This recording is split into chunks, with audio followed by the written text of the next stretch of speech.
a lot of YouTubers have been doing this thing where they're ranking random garbage, right? And as I'm a big boy top tier YouTuber now, I feel like I also need to do my tier list for all the characters that have appeared in this series so far. So, down at the bottom there, you can see our 14, I think, candidates for, you know, characters to go over here, characters to talk about.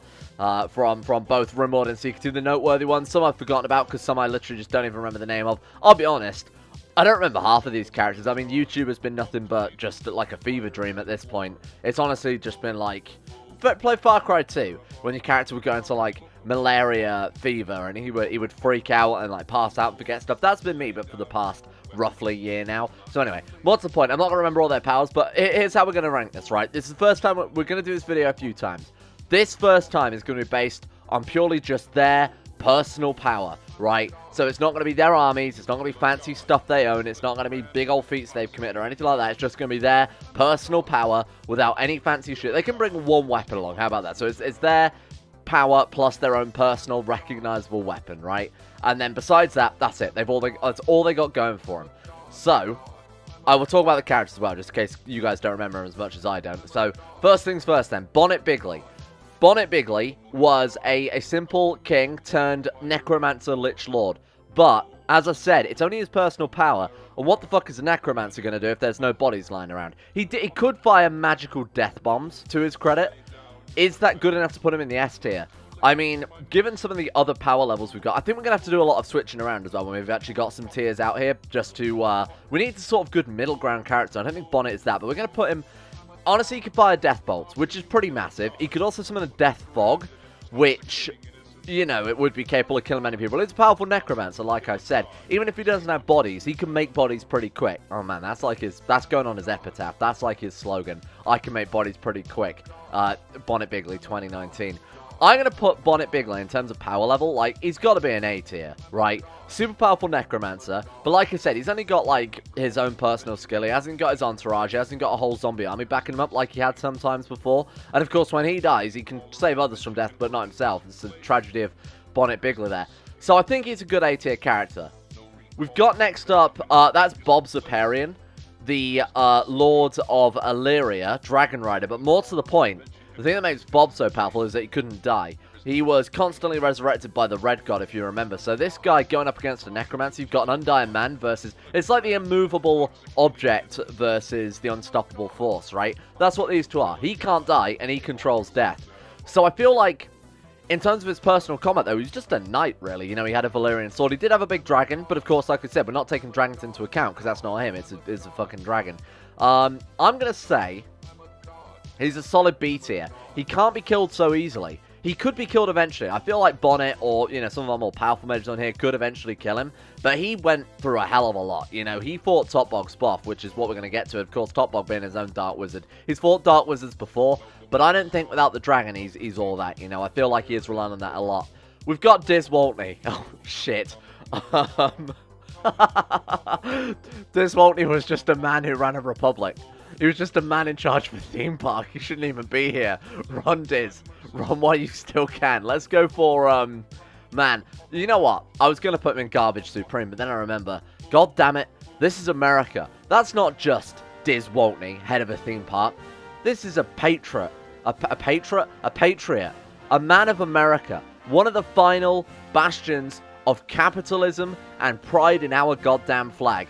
The eternal president, whose dynasty re-established the presidency in the failed American state.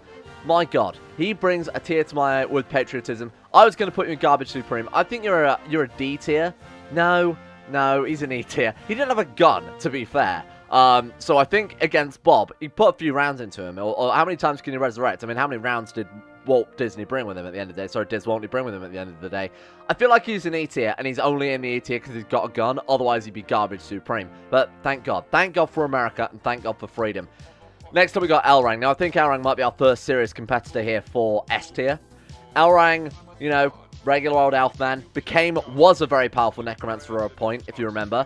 Made some dark deals with some dark gods, repented, overthrew them in a big old war, managed to fight against them, and then gathered all the artifacts and the power of various other gods and used it to ascend to his own plane. I feel like Elrang might be S tier, and you're probably thinking like, okay, well, he used, you know, the power of the ideal masters to become a necromancer, or he used the powers of the Daedra to become a god. Point is, he is a god, though. You know, he did ascend. He did get... Well, he's maybe not... I think god is the wrong word, but like a super powerful interdimensional being. He did ascend to that height, and he did literally invade other worlds, which, to my knowledge, none of these other characters have done. Except for one, I think. So I think Elrang's got to go in S tier, just because if it was a fight between Elrang and Bonnet, I mean, what's Bonnet going to do? Necromancy. Well, Elrang is a master necromancer, or at least used to be. I think he's way too familiar with the machinations of the magic that Bonnet could throw at him. I don't think he would stand a goddamn chance.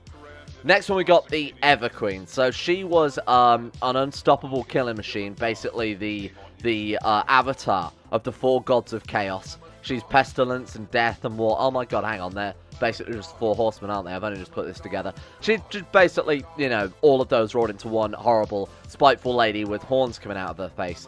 She was, however, cut in half, wasn't she? She went to fight the other old Everchosen. She killed a guy as part of our challenge to become the Everchosen, and she cut him clean in half, and then she also herself got cut clean in half, and the gods had to bring her back.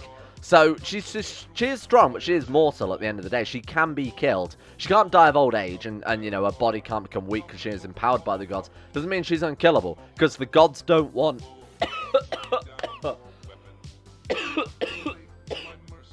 Ah, help.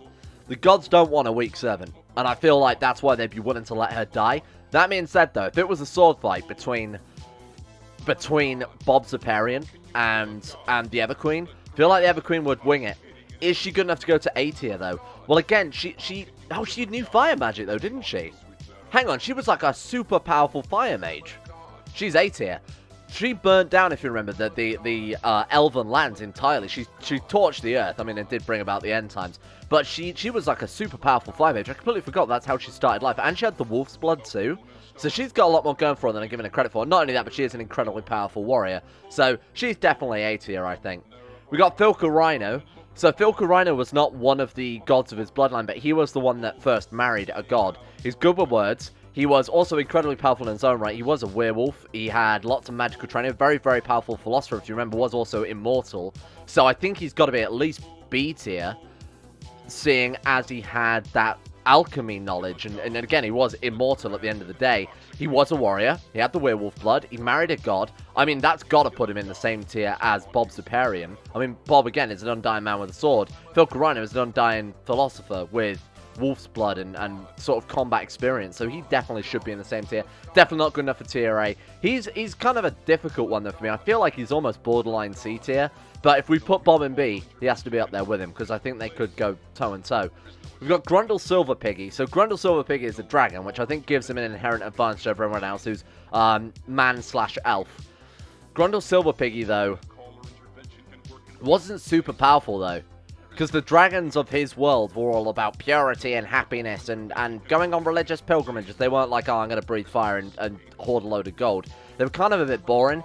Now, this was before the Dragon Empire turned into the Vampire Dragon Empire, which is cool, but this was before they got the significant power boost. This guy was also a powerful...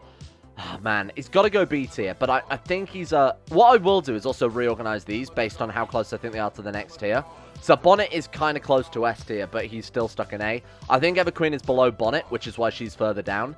I think he'd be higher tier than... Can we swap you to Ever? Yeah. He'd be higher tier than Philco Rhino, just because he can, you know, breathe fucking fire, and was also a philosopher, an immortal philosopher. Didn't have the wolf's blood, didn't have, you know, the relation to the gods or anything like that, but he did have the ability to breathe fire. Or at least I think he did. I don't know if that's confirmed. Julius Nepos Bigus Dickus was just a man who couldn't die. Well, that's not even true. He was just an immortal man. He couldn't die to old age, but his mind completely rotted away. He was a complete possessed lunatic by the end of the campaign. He's D tier. He could beat the shit out of Dismalty. I'm going to say it.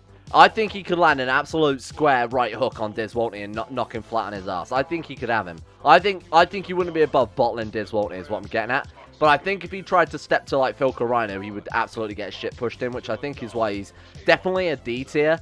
He could... I mean, is he good enough for C tier? I mean, this is, like I've said, Undying Sword Master. We've got Fire-Breathing Undying Dragon. And then we've got Immortal... maybe he is B tier. I don't know. I'm sort of convincing myself that all he can do is not die, but these two can't die either. Oh, no, okay, that's not true to say that he can't die. Philco Rhino got his head chopped off or, like, stabbed with a sword, he was fucking dead. Similarly, if the Silver Piggy was stabbed, he was dead. Bob was stabbed, he'd just get right back up and shake it off. Which I think, yeah, I think that does keep him in tier B, huh? Because he's not really, like, he's invulnerable to some extent as well as being immortal. These two aren't, which is why that keeps him quite high. Julius Nepos, though, was just a crazy old man by the end of it. He was glorious, obviously, in his prime, restored Rome, but then, obviously, the brain rot started kicking in, and it really dragged him down. If he wasn't like a crazy lunatic possessed guy at the end of his life, he'd definitely be C tier. We've got Igor Thrug. This is past Igor Thrug. There was also future Igor Thrug from the Cult of Igor. Past Igor Thrug, I think it might be, like, slightly above Waltney, but not by much, because Waltney still had his fair shares of, obviously, military scuffles. He's got a fucking gun as well. Like I said, they can bring one weapon, or the one thing they're known for carrying with them. So, like, Bob can have his Valyrian steel sword. The other queen can have a big old, what does she have, like a big old axe or some shit. Obviously, he gets his Philosopher's Stone, because that's what he was famous for. Bonnet gets his stick. Elrond gets nothing, because he doesn't need it. He's already OP enough. Julius Nepos gets his fancy, what was that, like a little ruby scepter? Was he famous for that? I'm not entirely sure that's true. Anyway, more to the point, he's got his gun. I don't know how many bullets. I don't know if that's within the rules. I think Eagle would be above Diz, won't he? Because Eagle was a warrior woman, you know. She was a proper, like, Amazoness warrior. So, if they got into a hand-to-hand scuffle, if he only bought, like, his gun with no bullets and had to, like, throw his pommel and end her rightly, then he obviously would be screwed because she would just close the gap and fuck him up. She was also, what was it, like a guardian of the spirits or something in her society. I forget what the hell she was called. More to the point, she reformed her faith and was sort of very powerful and influential, so obviously good with words. I'm taking that into account as well. Like, not just combat skills. This isn't just a showdown. It is mostly that, though. But it's all about what their character, you know, their character's sort of feats and their accomplishments outside of just combat. But it is mostly going to be combat, let's be honest. Up there with Elrang and S tier, we've got Jerry King. The question is Jerry King as powerful as Elrang? Well, Jerry King and Elrang were famously in an alliance in the Mad World series. They backed together to fight Grundle, Silver Piggy, and Silver Rhino. So it was these two versus these two. And of course, these two won. I mean, that's kind of obvious given the tier tree here. These two being S tier. I think that's fairly understandable. The question is, though, is Jerry King stronger than Elrang? My gut says no. Because Jerry King is, you've got to remember, Jerry King is the god. He is the one true all creator. This character we see here that we refer to as Jerry King or Seti is actually just an embodiment. You know, he's like an avatar of the god. Whereas Elrang has all that power himself, this is just a corpse being manipulated via the medium of Jerry King. Or this corpse is the medium of which Jerry King manipulates the world, I should say, and builds his flesh pyramid and hacks off his leg and marries it and turns it into his wife. I mean, those are some incredible feats. Did he make a whole new world? Did he break through the interdimensional barriers and end a whole other world by himself? No. I think these two are very close. I mean, it could go either way, but I think for now, again, just because he's acting on behalf of the deity and he is the deity, I think we definitely need to say that Jerry King the spirit would be above there. Jerry King the sun is below Elrang. And then, you know, we've got, I assume, a Jerry King the Holy Ghost or whatever. I don't know how it works. Next up, we got Jilt Bondle. I think that's an obvious one. I don't think no more needs to be said about it. Nobody on this list has died 8 times. Just to put that into perspective. Although, he does keep coming back. But again, he did die 8 times, so he's going there. Krupp Voosh. Krupp is, I think, the gap we need for C tier. What is Krupp? Krupp is a mortal man. He's very standard. His strength is his intellect, which if it comes down into it, which is why he's definitely C tier. Definitely above Julius Nepos, even though Julius Nepos is an undying immortal lord who was able with his brain to form an entire, you know, empire, essentially. Krupp, though, has that intellect, but also has the ability to shoot lightning bolts, which I think definitely puts him above a Roman emperor. To my knowledge, not many Roman empires could fire lightning bolts, so I think Krupp definitely takes the edge on that one. Feel like if there was a battle between crazy old man Julius Nepos, Biggest Dickus, I've not actually called him that, it's his official title, so I don't use it too much except in an official capacity. The Right Honourable Biggest Dickus versus Krupp. Krupp would obviously win it, because not only was he like an insanely good lightning bolt firing, force-choking madman by the end of his storyline, but he also had that big brain and big dick energy in the form of his double-ended lightsaber. So he's almost good enough to go to B tier, but again, he is just a mortal man. Like, this guy is undying and also has the ability to use a big old sword. So I think if it came to a fight between these two, Bob would have it just because he can't die. All he's got to do is hit Krupp once. Krupp's got to take him out a whole bunch of times. Not saying it's impossible, but I think Krupp is definitely C tier. We then got Rakungtunch. Rakungtunch is another super powerful mage. I think he's A tier. My gut says either really high B, like B+, or A-. I think he's an A-, simply because Rakungtunch's strength lied in his people, and, you know, the tonal architects. And don't get me wrong, he was a super powerful mage, obviously made himself immortal with the with his magic there and invented a lot of stuff. But again, his power was mostly his brain. Don't get me wrong, on the battlefield he's unstoppable. It is a very powerful man and led a lot of battles. But no, I think he's got to be, you know, in hindsight, I think he's got to be higher than the Ever Queen. She was also a powerful mage, could fire fireballs, but so was Rakungtunch. Rakungtunch could do that as well. Plus, he was naturally going to live to, what, 400 anyway. Plus, he's got that big boy Dwemer brain, where she's just some stupid, like, northern Norscan idiot, essentially. Just like some backwards tribal folk. So, I think Rakungtunch definitely takes the edge on that one. We've then got Top Bog Spoff. Now, where would Top Bog Spoff go in all of this? I think he's got to be like a B+, the top tier of the Bs. Because Top Bog, although saying that, Top Bog, the reason why he was so powerful, let's take him out of, no, I don't want him to go in Garbage Supreme. Okay, let's just put him where I thought he would be. The thing about Top Bog Spoff is that by himself, all he was just, again, like a medium for the evil, crazy gods, Cthulhu, to speak through, the dark, undying ones to speak through. His actual strength came from his dragon. Don't get me wrong, he was great in combat, and he also knew a little bit of shadow magic. But was he really high B? I wouldn't say so. His strength definitely came from his dragon. His strength came from being able to manipulate others and convert them to his religion. But again, this is not taking that into account. This is what they've got to offer if they were put in a scenario just by themselves, detached from their armies and their wealth and their knowledge and their vast, you know, gains that they've had in life.